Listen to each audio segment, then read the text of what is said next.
La cloche de l'école sonna, et avec elle, la fin d'une autre journée de terreur pour Marco. Il traînait les pieds en sortant du collège, la tête baissée, ses bras repliés autour de lui comme une armure fragile. Les insultes des autres élèves résonnaient encore dans sa tête, « Sale immigrant, retourne chez toi ». Les mots coupaient comme des couteaux, mais Marco savait mieux que de répondre. Son existence, chaque jour, était une lutte silencieuse. Il n'avait jamais eu d'amis à l'école, pas depuis qu'il avait quitté son pays d'origine pour venir s'installer en France. Son accent trahissait ses racines, et ses vêtements ne faisaient que souligner sa différence. Les autres élèves se moquaient de lui, l'évitaient, et parfois, ils l'attaquaient en groupe, comme s'il n'était qu'une proie facile. Marco n'en parlait jamais à sa mère. Elle avait assez de soucis avec son travail pour subvenir à leurs besoins. Elle était tout ce qu'il avait, et il ne voulait pas la décevoir. Sa mère lui avait toujours dit qu'ils étaient là pour commencer une nouvelle vie, mais parfois, Marco se demandait s'il n'était pas simplement condamné à rester invisible, à être celui sur qui les autres pouvaient marcher. Ce jour-là, alors qu'il se dirigeait vers la sortie de l'école, les moqueries avaient été plus violentes que d'habitude. Un groupe de garçons lui avait jeté des papiers et ri en le traitant de pauvre petit étranger. Une rage sourde montait en lui, mais il savait que s'il réagissait, les choses empireraient. Tout ce qu'il voulait, c'était rentrer chez lui, trouver un peu de paix et oublier cette journée de plus dans une série sans fin de rejets. Mais alors qu'il tournait dans la rue pour rejoindre son appartement, il aperçut une voiture noire, garée devant son immeuble. Un SUV noir, immobile, ses fenêtres teintées empêchant de voir à l'intérieur. Marco ralentit instinctivement, une sensation étrange parcourant son dos. C'était un autre monde. Il n'avait jamais vu une voiture comme celle-là devant chez lui. Il ne savait pas pourquoi, mais il ressentait qu'il devait éviter ce véhicule. Mais alors, la portière s'ouvrit. Un homme en costume sombre en sortit. Sa silhouette était imposante, son regard froid et déterminé. Marco s'arrêta, inquiet, quand l'homme se dirigea vers lui. Il l'observait, sans dire un mot, mais le regard du géant semblait le transpercer. L'homme s'approcha et, avant que Marco ne puisse réagir, il dit calmement, mais d'une voix forte et claire. « Tu t'appelles Marco, n'est-ce pas ?» Marco, pris de panique, hocha la tête sans comprendre. « Je suis ton père. » Les mots frappèrent Marco comme un coup de poing. Son corps se figea. Il n'avait jamais entendu ça de la part de sa mère, jamais. Il n'avait jamais su qui était son père, et toute sa vie il avait cru qu'il n'en avait jamais eu. Et maintenant, cet homme, cet inconnu, se tenait devant lui et prétendait être celui qu'il n'avait jamais connu. Avant qu'il ne puisse réagir, l'homme ajouta. « Je suis le chef de la police ici, et je sais tout de ta situation. » Tout. Marco, choqué et sans voix, regardait cet homme, son père, qu'il n'avait jamais su qu'il avait. Les images de son enfance se mélangèrent. Pourquoi n'avait-il jamais été là? Pourquoi ne lui avait-on jamais dit? Il tenta de dire quelque chose, mais les mots restaient bloqués dans sa gorge. « Je sais ce que tu vis, Marco. Je sais ce qu'ils te font à l'école. Et je ne vais pas laisser ça continuer. » Le regard du père se durcit alors, son visage restant impassible. Il savait que ce qu'il avait dit venait de bouleverser la vie de son fils, mais il n'avait pas de temps à perdre. Ce qu'il avait à offrir n'était pas de la douceur, mais une protection. Mais Marco, assis là, en proie à un tourbillon d'émotions, ne savait pas ce qu'il devait faire de tout cela. Son monde venait de se retourner. Le père qu'il n'avait jamais connu, celui qu'il n'avait même pas cherché, venait de frapper à sa porte. Le regard de Marco se perdit dans celui de l'homme qui se tenait devant lui. Son père. Les mots résonnaient encore dans sa tête, comme un écho lointain qu'il n'arrivait pas à chasser. Son cœur battait à toute vitesse, comme si chaque battement allait le faire éclater. Ce type, cet inconnu, était son père, celui qu'il avait abandonné, celui dont il n'avait jamais entendu parler. Comment pouvait-il apparaître maintenant et tout effacer d'un seul coup? Marco se sentit pris au piège, comme si l'air autour de lui s'était soudainement épaissi. Il n'avait jamais eu de père, et maintenant on lui annonçait qu'il avait un homme puissant, influ, froid et distant comme père. Il ouvrit la bouche, mais aucun mot ne sortit.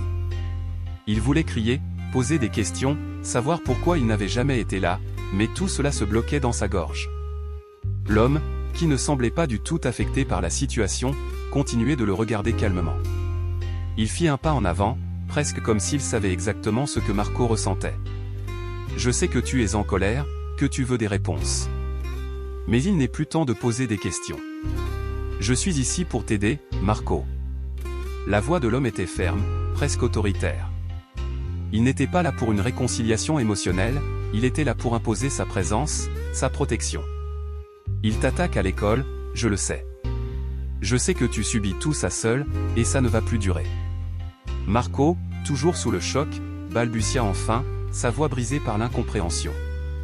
Pourquoi ne m'as-tu jamais cherché? Pourquoi n'étais-tu pas là quand j'avais besoin de toi? Le visage de son père se ferma un instant, comme s'il cherchait les mots justes, mais il ne répondit pas immédiatement. Il se contenta de lui adresser un regard qui en disait long. Puis, il soupira et se tourna légèrement vers la voiture garée derrière lui. Je sais que c'est difficile à comprendre, mais ce n'est pas si simple. Mon travail, mes responsabilités. Ils m'ont empêché d'être là pour toi. Marco sentit une colère monter en lui, mais il la garda pour lui. Ce n'était pas le moment de se laisser envahir par les émotions. Il avait toujours cru qu'il n'avait jamais eu de père, qu'il avait grandi sans cette figure. Mais ce n'était pas la réalité. La réalité était bien plus complexe. Et maintenant, demanda-t-il d'une voix tremblante. Tu veux me protéger parce que tu sais que j'ai des problèmes à l'école? Le père hocha la tête avec une froide détermination. Oui, mais pas seulement à l'école. Ce que tu vis n'est qu'une partie du problème. Marco n'osa pas demander de détails. Il savait bien que son père avait d'autres contacts, des relations puissantes, mais il ne comprenait toujours pas ce qu'il voulait dire exactement. Il n'avait jamais voulu d'un père aussi autoritaire et distant. Ce n'était pas ce qu'il avait espéré. L'homme se redressa et observa Marco avec une attention glaciale. Je vais m'occuper de tes problèmes. Tout ce que tu dois faire, c'est suivre mes instructions. Je vais parler à ton directeur, à tes professeurs, à tous ceux qui te maltraitent. Marco, encore sous le choc, sentit une gêne grandir en lui. Il se sentait impuissant, comme un pion dans un jeu dont il ne comprenait pas les règles. Comment réagir à ça? Ce n'était pas ce qu'il avait imaginé. Il n'avait pas besoin de la protection d'un homme comme lui. Mais, en même temps, il n'avait plus de choix. Il devait accepter ce qui arrivait, même si cela lui coûtait. « Tu sais ce qu'ils disent de moi à l'école ?» demanda-t-il, se forçant à garder son calme. « Ils disent que je suis juste un étranger et qui ne mérite pas de place ici. Pourquoi je devrais accepter que tu sois mon père maintenant? Pourquoi toi, et pas quelqu'un d'autre ?» L'homme resta silencieux un moment, avant de répondre. « Parce que tu n'as pas choisi de naître dans cette situation. Et parce que, maintenant, je suis là pour te guider. Tout ce que tu fais est vu, tout ce que tu vis peut être changé. Et tu dois comprendre que, même si tu penses que je suis trop distant, je n'étais pas là pour t'épargner la dureté du monde. » Il se tourna à nouveau vers la voiture et donna un signe au chauffeur, un homme imposant, qui descendit pour ouvrir la porte. « Je vais t'emmener dans un endroit sûr. Tu verras que tout ça ne durera pas. Je vais faire en sorte que ce soit terminé en un rien de temps. » Marco se sentait de plus en plus écrasé par le poids de la situation. Tout se passait si vite, et il ne savait pas s'il était prêt à tout cela. Son père était là, oui, mais pour lui donner des ordres, pour lui imposer son monde, un monde qu'il ne comprenait pas. « Je ne veux pas être dans ton monde, » dit Marco finalement, les mots éclatant dans l'air, comme une brèche dans la froideur de la conversation. « Je veux juste être moi-même. » Le père le regarda, une lueur de compréhension dans les yeux, mais aussi une certaine résignation. Il savait que, même avec tout le pouvoir qu'il possédait, il ne pourrait jamais totalement contrôler son fils. Et ça, il le savait. Le trajet en voiture était silencieux. Marco, les yeux fixés sur la route, se sentait piégé, entre l'espoir que tout s'arrange et la crainte que sa vie ne soit plus jamais la même. À l'intérieur de la voiture, le monde extérieur semblait lointain, comme si le temps lui-même avait suspendu son vol. Marco ne pouvait s'empêcher de se demander, allait-il vraiment réussir à changer sa vie grâce à un père qu'il ne connaissait même pas? Les jours suivants furent remplis d'une étrange confusion. Marco n'avait jamais imaginé que sa vie prendrait un tournant aussi soudain et radical. Le fait d'apprendre que son père était le chef de la police locale, un homme puissant et respecté, l'avait laissé dans un état de choc permanent. Il n'avait jamais eu ce genre de figure paternelle, et maintenant, il se retrouvait à devoir naviguer dans un monde qui lui était totalement étranger. Son père, Frank, avait pris les rênes de la situation avec une autorité indiscutable. Dès le lendemain de leur rencontre, il avait contacté la direction de l'école et obtenu une réunion avec le principal, sans que Marco ait eu son mot à dire. Ce dernier lui avait dit « Je vais tout régler, tu n'as plus à t'inquiéter. Je vais leur montrer ce que ça veut dire de maltraiter mon fils. » Marco n'était pas sûr d'être prêt à accepter cela. Ce n'était pas la façon dont il imaginait que les choses devraient se passer. Il ne voulait pas que son père intervienne de cette manière. Il avait toujours rêvé d'avoir une vie où il pouvait être autonome, où il ne serait pas toujours sous l'ombre d'une autre personne, quelle qu'elle soit. Mais maintenant, il se retrouvait à être le fils du chef de la police, et son nom commençait à circuler parmi les enseignants et les élèves. Le matin de la réunion, Marco entra dans le bureau du principal, où son père l'attendait déjà, assis avec un regard impassible. Le principal, un homme en costume, se leva en voyant Franck, l'air respectueux mais clairement mal à l'aise. « Monsieur le chef de la police, merci de vous être déplacé, » dit le principal d'un ton poli mais tendu. « Nous avons bien sûr tout entendu au sujet de votre fils, et nous comprenons que cela puisse être un malentendu. » Mais Franck coupa l'homme, d'un ton ferme. « Ce n'est pas un malentendu. Mon fils a été maltraité ici, et je ne vais pas le tolérer. Il mérite du respect, tout comme n'importe quel autre élève. » Marco, assis à côté de son père, sentit son cœur battre plus vite. Il avait toujours eu peur de ce genre de confrontation. La violence du monde adulte, qui semblait si distante pour lui, était maintenant présente juste devant lui. Le principal tenta d'expliquer les choses, mais il savait bien que dans cette salle, Franck était le seul à détenir le pouvoir. « Je comprends, bien sûr, » répondit-il, jetant un regard furtif à Marco. Mais peut-être qu'il faudrait que Marco nous explique un peu plus ce qui s'est passé. Marco leva les yeux. Il ne savait pas s'il pouvait faire face à son père, mais il ne voulait pas non plus que ce qu'il avait vécu à l'école soit effacé par la simple présence de l'autorité. « Ils m'ont appelé l'immigré, » dit-il d'une voix basse mais ferme.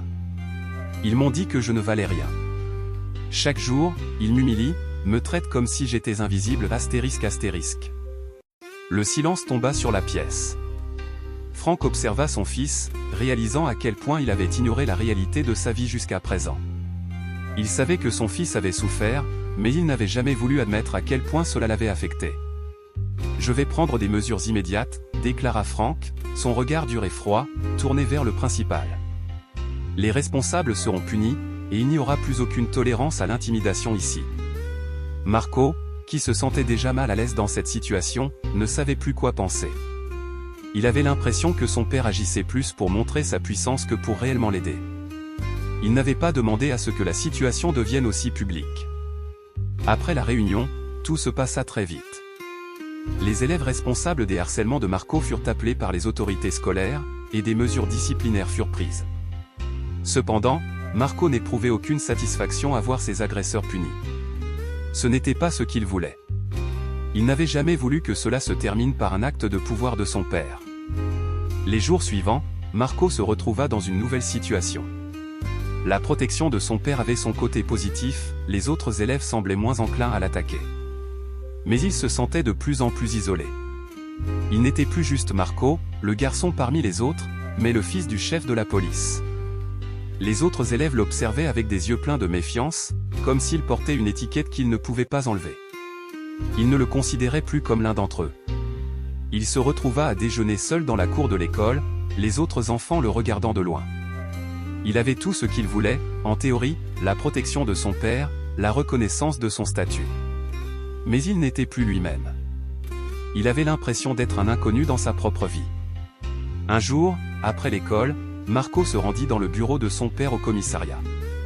Il avait décidé qu'il devait avoir une conversation sérieuse avec lui. Quand il entra dans le bureau, Franck était assis, en train de regarder des papiers. « Tu sais, papa, » dit Marco en fermant la porte derrière lui, « je ne veux pas être traité comme un symbole. » Franck leva les yeux, surpris par la déclaration de son fils. « Je veux juste être moi-même, pas celui qui bénéficie de tes connexions, pas celui que tout le monde regarde comme un héritier de ta position. » Le père resta silencieux un moment, puis il se leva lentement, se dirigeant vers la fenêtre. Il regarda la ville de Paris s'étendre sous lui, les lumières du soir commençant à briller. Puis il se tourna vers Marco. « Je comprends, Marco. Mais parfois, il faut utiliser les moyens à notre disposition pour survivre. Mais ce n'est pas de la survie, papa. Ce n'est pas ma vie. Je veux une vie où je ne sois pas juste un pion dans ton jeu. » Les mots de Marco frappèrent son père, qui se retrouva à réfléchir à ce qu'il avait fait, à ce qu'il avait imposé à son fils. Peut-être que la protection n'était pas ce dont Marco avait vraiment besoin. En partant du commissariat ce soir-là, Marco savait qu'il avait pris une décision importante. Il ne voulait pas vivre dans l'ombre de son père. Il voulait se faire son propre chemin. Mais en même temps, il savait que ce chemin serait difficile. La question restait, pouvait-il vraiment se libérer de l'influence de son père tout en cherchant sa propre identité dans un monde qui semblait lui être hostile? Les jours suivants furent plus lourds que jamais pour Marco. Chaque matin, il se rendait à l'école avec une sensation de désorientation. Son père l'avait protégé, il n'y avait plus de harcèlement, mais cela ne suffisait pas à apaiser l'angoisse qui l'habitait. Au lieu de se sentir libre, il se sentait prisonnier de la position dans laquelle il se trouvait. Les autres élèves, qui avaient cessé de le tourmenter directement, le regardaient désormais de travers, comme s'il n'appartenait pas à leur monde. C'était comme s'il portait une étiquette invisible sur lui, le fils du chef de la police. Chaque interaction semblait filtrée par ce statut qu'il n'avait pas choisi. Marco n'en pouvait plus de cette vie de reconnaissance forcée. Il ne voulait pas que son père règle tous ses problèmes. Il voulait pouvoir être simplement un élève, sans la pression de devoir représenter quelque chose de plus grand que lui. Il voulait être juste lui-même. Un vendredi après-midi, après une longue journée de cours, Marco rentra chez lui, le cœur lourd. Il n'avait plus envie d'être cette personne que tout le monde regardait avec crainte, mais sans jamais vraiment le voir. Il se sentait isolé et coupé du monde. Lorsqu'il entra dans l'appartement, sa mère était là, occupée à préparer le dîner. Elle le salua, mais il pouvait voir l'inquiétude dans ses yeux. Elle savait que quelque chose n'allait pas. « Marco, tu sembles épuisé. Qu'est-ce qui se passe ?» Marco se laissa tomber sur une chaise, la tête entre les mains. Il n'avait jamais parlé à sa mère de ses sentiments, de ses craintes. Il se sentait obligé de cacher ses émotions, de ne pas la décevoir. Mais là, il n'en pouvait plus. Il fallait qu'il se libère. « Maman, je n'en peux plus. Ce n'est pas ce que je voulais. Je ne veux pas être ce que les gens attendent de moi. Je ne veux pas être le fils du chef de la police. » Sa mère s'arrêta un instant, surprise par l'intensité de sa voix. Elle s'approcha lentement de lui et posa une main sur son épaule. « Marco, je sais que ce n'est pas facile pour toi. Je comprends que tu te sentes pris au piège. Mais tu dois aussi comprendre que ton père essaie de te protéger. Il fait ce qu'il pense être le mieux pour toi. Mais ce n'est pas ce que je veux. Il ne comprend pas. Il me considère comme une victime, mais je ne veux pas de ça. Je veux juste vivre sans être regardé comme un produit de son pouvoir. Je veux être moi-même. » Sa mère resta silencieuse un moment, observant son fils avec une douceur qu'il n'avait pas vue depuis longtemps. Finalement, elle répondit. « Je sais que ton père a fait des erreurs, Marco. Mais il t'aime, même s'il ne le montre pas toujours. Il a essayé de faire ce qu'il pensait être juste. Mais toi, tu as aussi le droit de choisir ton propre chemin. Tu as le droit de dire non. » Marco sentit un poids se soulever de ses épaules. Peut-être qu'il n'avait pas à accepter ce que son père lui imposait. Peut-être qu'il avait le droit de tracer son propre chemin, sans se laisser dicter par le pouvoir ou la position de son père. Mais comment pouvait-il vraiment s'en sortir, quand tout semblait lié à cette image qu'il n'avait pas choisie? Le lendemain matin, après avoir longuement réfléchi, Marco prit une décision. Il se rendit directement au commissariat où travaillait son père. Il savait que ce serait difficile, mais il ne pouvait pas continuer à vivre sous cette pression. Il entra dans le bâtiment, le regard déterminé. Il se rendit dans le bureau de son père, qui était assis à son bureau, en train de remplir des rapports. « Papa, il faut qu'on parle. » Franck leva les yeux, surpris par l'intensité dans la voix de son fils. Il posa le dossier qu'il avait dans les mains et lui fit signe de s'asseoir. « Que se passe-t-il, Marco ? Tu as l'air agité. » Marco prit une grande inspiration. Il devait tout dire, même si cela le rendait nerveux. « Je ne veux plus de ton aide. Pas de cette manière. Je ne veux plus que tu résolves mes problèmes. Je veux vivre ma vie sans que tu sois là à chaque instant. Je suis fatigué d'être vu comme ton fils, le fils du chef de la police. » Franck le regarda un moment en silence. Ses yeux étaient pleins de sourires intérieurs, mais aussi d'une triste acceptation. « Il savait que ce moment arriverait un jour, mais il n'était pas prêt à l'accepter. Il était un homme de pouvoir, et il ne comprenait pas pourquoi son fils le rejetait ainsi. « Marco, tu ne comprends pas. Je fais ça pour toi. Je veux te protéger. Tu penses que je ne sais pas ce que tu fais? Tu veux juste que je sois ton reflet, une copie de toi. Mais je suis moi-même, et ce n'est pas ce que je veux. J'ai besoin de trouver mon propre chemin. » Frank baissa les yeux. Il se leva lentement et s'approcha de Marco. « Je ne voulais pas te faire du mal, Marco. Mais si c'est ce que tu veux, je respecterai ton choix. » Marco sentit une légère libération en entendant ces mots. Ce n'était pas facile, mais il savait que c'était nécessaire. Il se leva, et pour la première fois, il regarda son père non comme une figure imposante, mais comme un homme qui, tout comme lui, avait ses propres failles. « Je te remercie, papa. Mais maintenant, c'est à moi de choisir. » Après cette conversation, Marco se sentit plus libre qu'il ne l'avait jamais été. Il savait que son chemin ne serait pas facile, mais il avait fait le premier pas. Il n'avait pas besoin du pouvoir de son père pour exister. Il pouvait choisir son propre destin. Et cette fois, il n'allait pas laisser quelqu'un d'autre décider de sa vie. Les jours qui suivirent sa confrontation avec son père furent tout sauf faciles.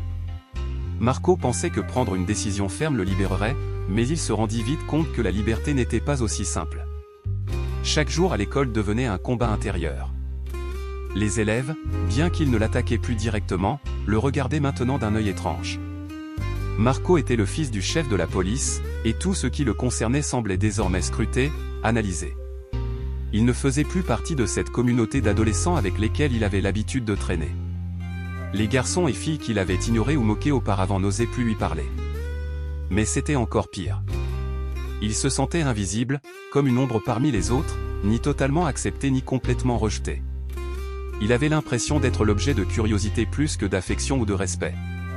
Il se rendit compte qu'être sous la protection de son père, même si cela lui avait sauvé des ennuis, le rendait toujours plus seul. Il n'avait plus cette place dans le monde, cette petite place qu'il avait avant de savoir qui était son père, qu'il soit riche ou puissant. Il avait une vie prédestinée qu'il n'avait pas choisie. Cela l'effrayait. Peut-être qu'il n'était pas prêt à affronter cette situation, et pourtant, il se sentait obligé de la vivre. Un après-midi, après une journée de cours particulièrement difficile, Marco rentra chez lui, comme à son habitude, sans parler à personne. Il était épuisé, le cœur lourd. Sa mère, comme toujours, était là pour l'accueillir, mais cette fois, il ne parvint pas à cacher sa déception. « Marco, tu sembles tellement fatigué. »« Tu vas bien ?» demanda sa mère en voyant son visage fatigué. Il la regarda et soupira. Il voulait parler, mais les mots restaient coincés dans sa gorge. Pourquoi avait-il l'impression de perdre son identité dans tout ça? Je ne sais pas. Tout ça m'écrase. Tout le monde me regarde, et je me sens tellement seul. Je n'ai plus de place ici, pas même à l'école astérisque astérisque. Sa mère posa doucement son panier de légumes et s'assit à côté de lui. Tu sais, je comprends ce que tu ressens. Mais tu dois aussi comprendre que le monde autour de toi est souvent plus cruel que ce qu'il semble. Mais tu as une chance que beaucoup n'ont pas, et même si cela te semble injuste parfois, tu peux toujours te faire entendre. Marco la regarda dans les yeux. Ces mots étaient pleins de sagesse, mais ils ne faisaient qu'enfoncer le clou de ce qu'il ressentait. Tu veux dire que je dois juste accepter ce qui m'arrive? Devenir l'homme que tout le monde veut que je sois, juste parce que mon père a un pouvoir énorme? Sa mère le regarda tendrement, mais avec une gravité qu'il n'avait jamais vue. Non, Marco. Je veux que tu sois toi-même. Mais je veux aussi que tu comprennes que les choix ne sont pas toujours simples. Tu as déjà montré ta force. Mais parfois, la force, c'est aussi de savoir quand il faut faire des compromis pour avancer. Marco se leva brusquement, perturbé par ces paroles. Faire des compromis? Il n'avait jamais cru à cette idée. Chaque compromis semblait l'éloigner un peu plus de ce qu'il voulait être, de ce qu'il voulait faire de sa vie. Il se dirigea vers la fenêtre et regarda dehors. Il n'était pas prêt à accepter cette pression silencieuse, et il n'était pas sûr de pouvoir tenir. Ne pas être ce que les autres veulent que tu sois, c'était un rêve, mais pas une réalité. Les jours passaient et le poids de sa décision l'écrasait toujours plus. À l'école, la situation ne s'améliorait pas, même après que son père ait réglé les problèmes administratifs avec la direction. Les élèves continuaient à se regarder de loin, murmurant dans son dos. Marco s'isola de plus en plus, se rendant compte qu'il ne pouvait plus vivre dans ce monde où son père avait la main mise sur tout. Un jour, après l'école, Marco se retrouva face à un groupe de garçons dans la cour. L'un d'eux, un des plus populaires, s'approcha de lui avec un sourire narquois. « Tu sais, Marco, t'es vraiment spécial, hein? Le fils du grand chef. On dirait qu'on doit t'adorer juste pour ça. » Marco sentit la colère monter, mais il se força à rester calme. Les rires des autres résonnaient dans sa tête, comme une cicatrice qu'on ne pouvait pas effacer. « Tu veux dire quoi par là ?» répondit Marco, essayant de garder son calme. Le garçon sourit de manière arrogante. « Rien, rien. Mais c'est marrant, tu sais. T'es rien sans ton père. » Marco serra les poings. La haine qu'il ressentait contre ce garçon, contre cette situation, montait en lui. Il voulait crier, mais il savait que cela ne changerait rien. Ce qu'il faisait à cet instant, c'était devenir celui qu'il détestait. Et il le savait. Il fallait changer les règles. Il fallait être plus que ce que son père attendait de lui. Ce n'était pas la première fois qu'il se sentait rejeté, mais c'était la première fois qu'il décidait de prendre les rênes de sa propre vie. Le soir même, après une journée particulièrement lourde, Marco se rendit dans le bureau de son père. Il avait pris une décision. Il devait avoir une conversation sérieuse avec lui. Il entra dans le bureau de Franck, qui était en train de lire des rapports sur son bureau. « Papa, on doit parler. » dit Marco d'une voix calme mais ferme. Franck leva les yeux, surpris par l'intensité dans la voix de son fils. « Qu'est-ce qu'il y a, Marco ? Tu as l'air plus préoccupé que d'habitude. » Marco se força à respirer profondément, avant de répondre. « Je ne veux plus vivre sous ton ombre. Je ne veux plus être ton fils, le fils du chef de la police. Je veux vivre ma vie, à ma manière. Je veux me faire entendre, par moi-même. » Franck le regarda fixement, et pour la première fois, Marco aperçut un mélange de tristesse et de compréhension dans ses yeux. « Tu sais que je suis là pour toi, Marco. Mais je ne peux pas être à ta place. Ce que tu veux n'est pas simple. Je sais que ce n'est pas facile, mais je veux essayer. Je veux essayer de tracer mon propre chemin, sans ta protection, sans ce pouvoir. Ce n'est pas toi qui dois me définir, c'est moi. » Les jours qui suivirent la confrontation avec son père furent marqués par une intense réflexion intérieure pour Marco.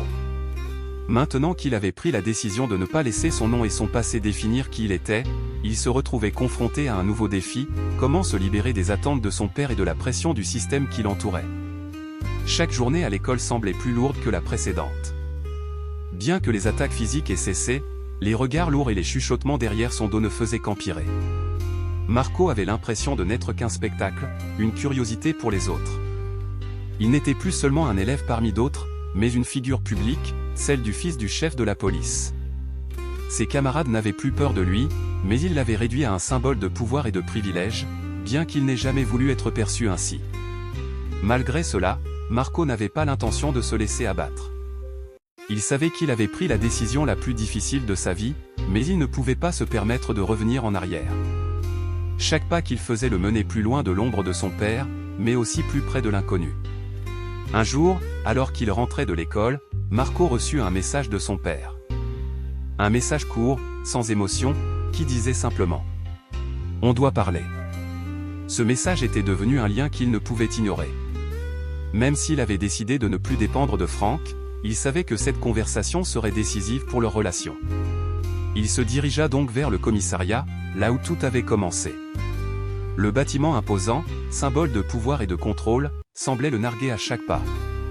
Une fois arrivé, il se retrouva face à son père dans son bureau, une pièce froide, bien ordonnée, avec une grande vue sur la ville.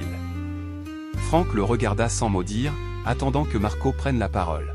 « Je sais ce que tu vas me dire, papa. » dit Marco, sa voix légèrement tremblante. « Mais je ne veux plus être celui que tu veux que je sois. Je veux être celui que je dois être. » Franck fixa son fils un instant, et un soupir lourd échappa de ses lèvres. Il semblait avoir compris que ce moment était inévitable, mais il était loin d'accepter cette réalité. « Tu ne comprends pas, Marco. La vie ne fonctionne pas comme ça. Il y a des règles, des responsabilités. Mais ces règles ne sont pas les miennes. répondit Marco, de plus en plus déterminé. Je ne peux pas vivre selon tes attentes. J'ai besoin de ma propre voix. Il y eut un long silence entre les deux, comme si le monde autour d'eux s'était figé. Marco attendait une réponse, mais il n'était pas sûr de vouloir celle qu'il savait que son père allait lui donner. Frank se leva finalement de son bureau, s'approcha de la fenêtre et regarda la ville s'étendre devant lui.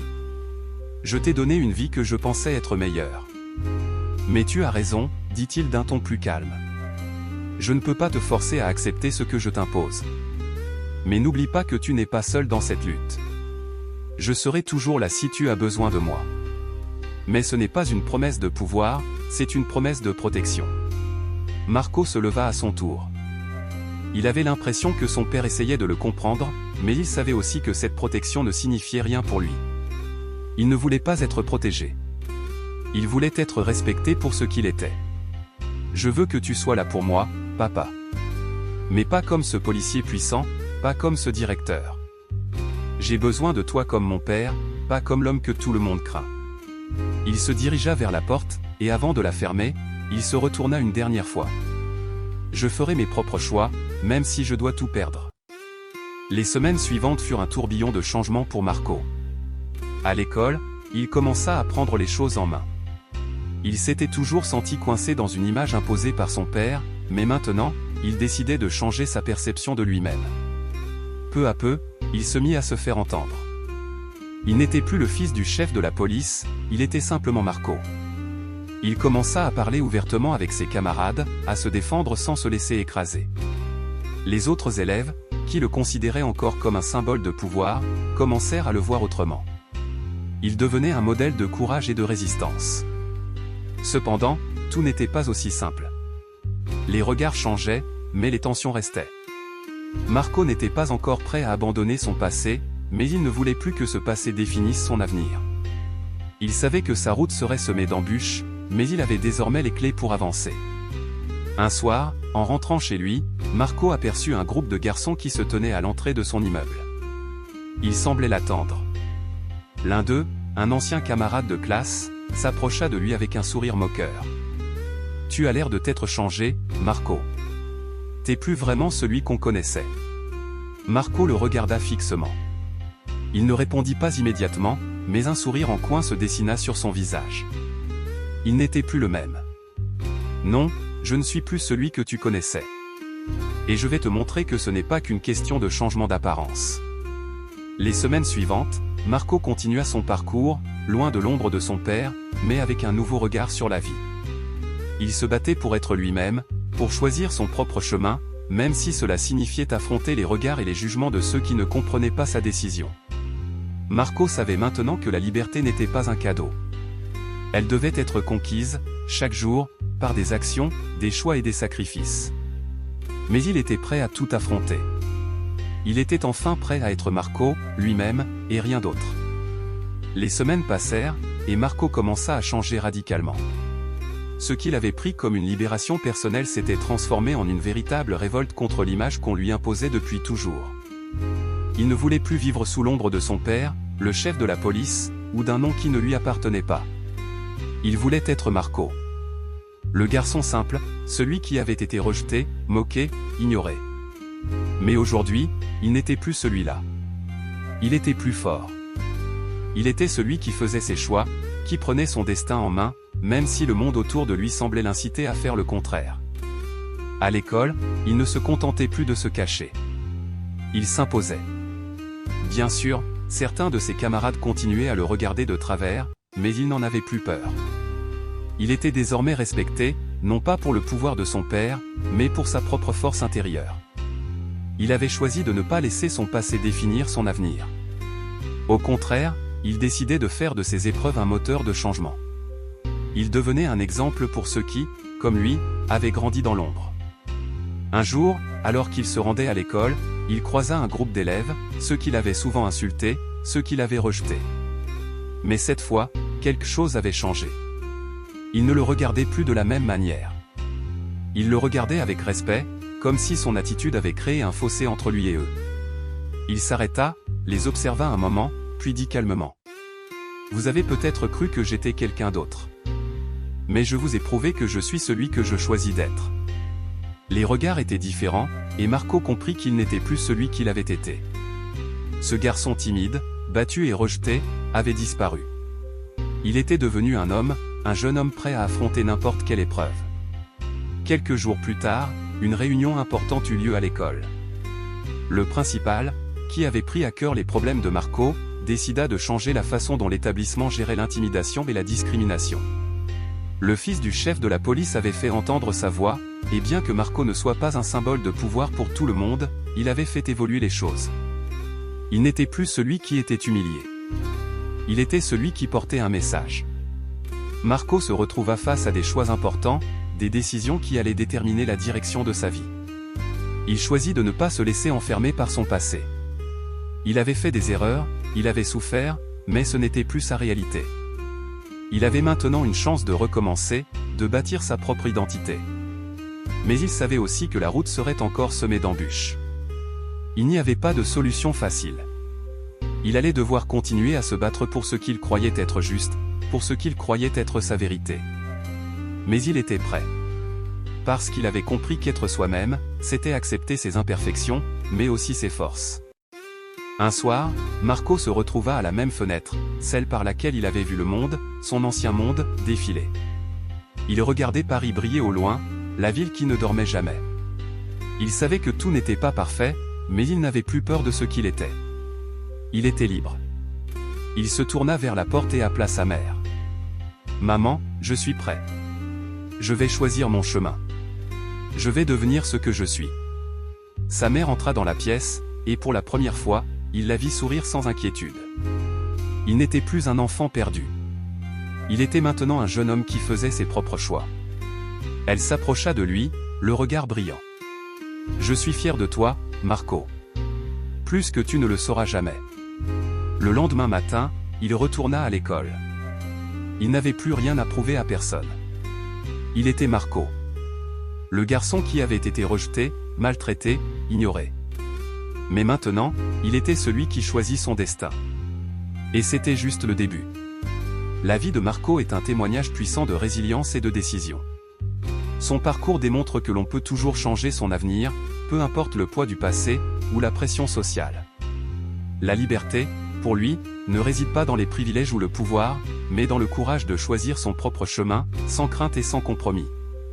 Aujourd'hui, Marco vit sa vie selon ses règles. Il n'est plus celui que le monde voulait qu'il soit, il est celui qu'il a choisi de devenir. Si cette histoire vous a inspiré, vous a donné de l'espoir ou vous a fait réfléchir, n'oubliez pas de vous abonner à notre chaîne pour plus d'histoires qui touchent à la réalité et à la lutte pour l'égalité et la justice. Merci de nous avoir suivis. N'oubliez jamais, peu importe d'où vous venez, vous pouvez toujours choisir qui vous voulez être.